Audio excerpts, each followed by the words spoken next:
Get ready for this one. As we start with pigtails, yeah! My grocery store had these and I've never cooked them before, so I had to get them. I'm pretty sure I know just what to do with them also. Let's take a closer look at them. The tails have bones resembling spinal vertebrae. There are some skin on parts of them, which will provide gelatinous goodness. It might look weird like this, but we are gonna get all the meat off of these and create something awesome with them. I'm thinking low and slow.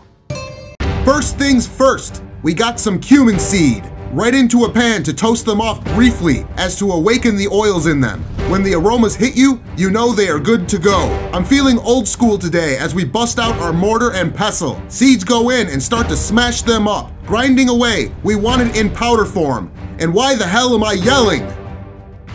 Sorry about that. I did end up taking some out because I didn't need quite that much for this cook. Next, a few cloves of garlic go in and get smashed to hell. I wish you could smell this right here. By now you will have a paste going on, to which a small handful of oregano is added and ground in.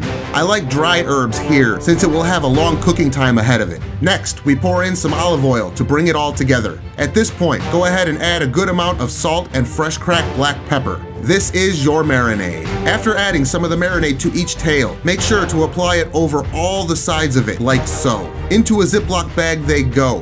Get the remainder of the marinade in there too. You could just add everything to the bag all at once and mix it up that way if you wanted to skip a step. Now pop these in the fridge and let them marinate overnight if you wanted. I let it go for only an hour because I suck and I was hungry. Yes, we are busting out the ancient style clay pot for this. I said we're going old school here. An oven pan will work just fine as well. After placing all of your tails into the pot, along with any residual marinade, toss in a quartered onion and a nice handful of garlic cloves. For the liquid, we add about equal parts of orange juice and chicken stock, or in this case, chicken broth since it was on sale. However, homemade is always best. Remembering from the last video that I used this pot in, to get a tight seal I had to use foil. Check that video out if you haven't seen it already. One of the best tasting things I ever made on this channel. Now to play with some fire. I got a shit ton of charcoal here. We need a lot of firepower for this cooking method, so I basically just got the whole pile burning as hot as I could and then kept adding more coals as needed along the way to keep them going. Once the coals were wicked hot, I used a shovel to make a nice firepower nest for the pot to go into. After the pot is jammed down in the middle, the coals get scooted up around the sides. You could even bury the whole damn thing in the coals, but this will suffice. I like cooking outdoors when I can because it lets me relax and remember that I'm lucky to live in the freest spot on earth at the moment. Heading on over to the tree, I needed a lime for this, and searching through them, most of them were too rock hard to get any juice out of, but luckily I saw the perfect one, and a wave of relief washed over me. When you have lots of coals burning at once, they will tend to burn up faster the more there are, so it's always important to keep an eye on them and add more to keep the temperature consistent. This should take a few hours of cook time before the meat is fall off the bone. Alright, so it's been on the coals now for about an hour. The whole backyard smells amazing. And I wanted to take this opportunity here to tell you that you guys on Odyssey asked for a new line of t-shirts. So there may or may not be the first of new line of t-shirts in the description box. So don't even think about going down to the description box and clicking on the merch to see if there's anything there. Because I wouldn't dare put out a new line of t-shirts before I even got one myself. So don't even think about going down to the description box right after the video and clicking the merch link to see if there's something there. And then things got a little interesting. It figures. It looks like it wants to rain, but we will see. If it does, I'll have to pull this off the coals and finish it on the grill. I just added some fresh coals, and of course, it really looks like it's gonna rain. Felt a few drops. It's raining off in the distance. You probably can't see it. So I'm just getting ready to move it off if I have to. This is Florida and it's rainy season. This could blow over or we could get downpoured. You just never know. Not sure if you can hear the thunder, but there's thunder all around. Not looking good for our cook on the coals. I had a pepper I was going to roast on the coals. I might have to do that inside.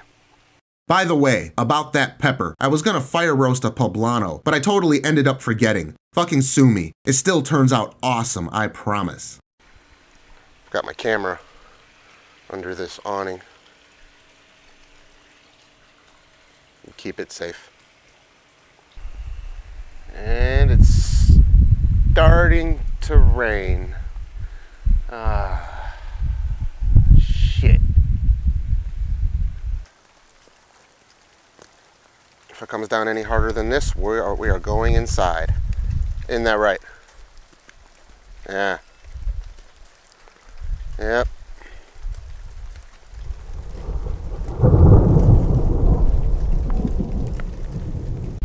All right, well, yeah. I don't really want to stand out here anyway. All right. Motherfucker. Fucking rain.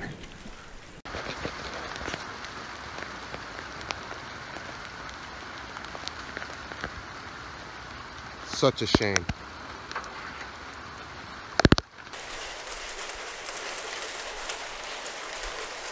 Well, since it's raining fucking water balloons out here, I got the grill on one side here. Should hold at about 350.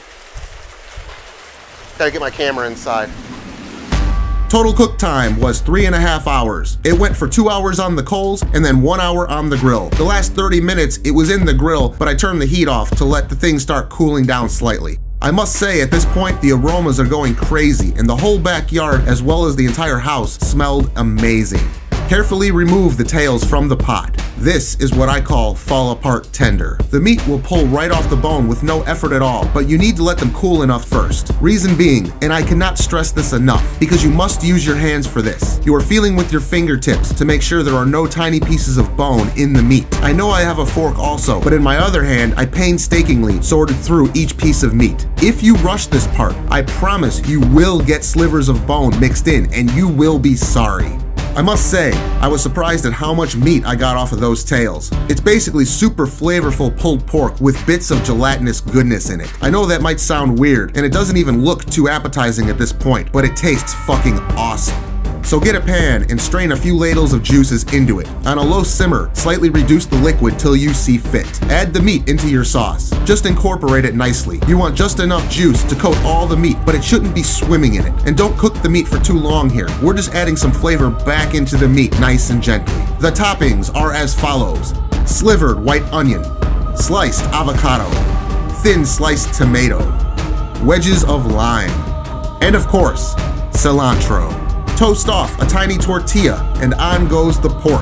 Add your toppings, and then crimp and hold into place to make it stand upright. If you don't toast the tortilla immediately before doing this, it won't work for you. After repeating the process a few times, you will be left with heaven in a tortilla. I can't begin to tell you how good these things are. Now let's check this out.